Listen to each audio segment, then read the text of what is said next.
question, par exemple, qui est posée, c'est est-ce que l'astrologie est une science? Qu'est-ce que c'est que parler scientifiquement de l'astrologie? Je préfère parler de cette façon. C'est la problématique de la description.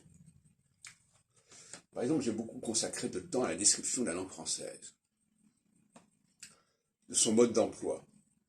Alors, qu'est-ce qu'il y a de scientifique dans la description de la langue française?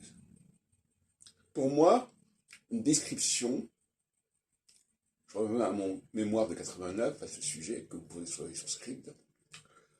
Description, c'est le fait de comprendre exactement le dessein des E2SEIN, le dessein qui a présidé à l'organisation de la langue en question. Quel est le mode d'emploi? Il ne s'agit pas, par conséquent, de valider ce que c'est devenu. Disant, ah ben oui, les choses sont devenues comme ça, donc c'est comme ça que ça devait se passer, comme dirait Patrice Guinard. Non, il s'agit de savoir comment les choses étaient conçues et comment revenir à cette chose-là, à ce niveau-là, à ce stade-là.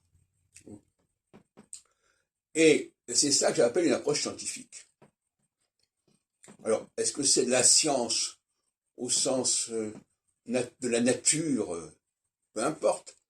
Je peux décrire un objet quel qu'il soit. Scientifiquement, ça veut dire que je vais le décrire d'après sa construction, d'après sa géométrie, d'après son organisation. C'est tout ce qu'on peut faire. Dans le cas de l'astrologie, par exemple, il ne s'agit pas de savoir si l'astrologie est une émanation de la nature, si elle est compatible avec les lois de la nature. Il s'agit de savoir si l'objet astrologique, tel que nous le connaissons, a été ou non corrompu, a été ou non déformé, altéré. Et avoir une approche scientifique de l'astrologie, c'est justement vouloir reconstituer cette cohérence. Pour le judaïsme, c'est pareil. Il ne s'agit pas de savoir si le judaïsme en soi est scientifique, au sens de la nature, comme dirait Spinoza, Deus sive natura.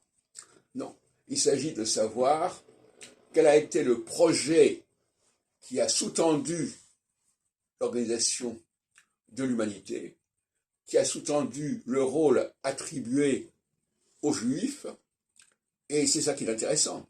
Donc, c'est une vision, je dirais, peut-être plus proche des sciences sociales, des sciences humaines, mais il faut respecter cette façon de faire.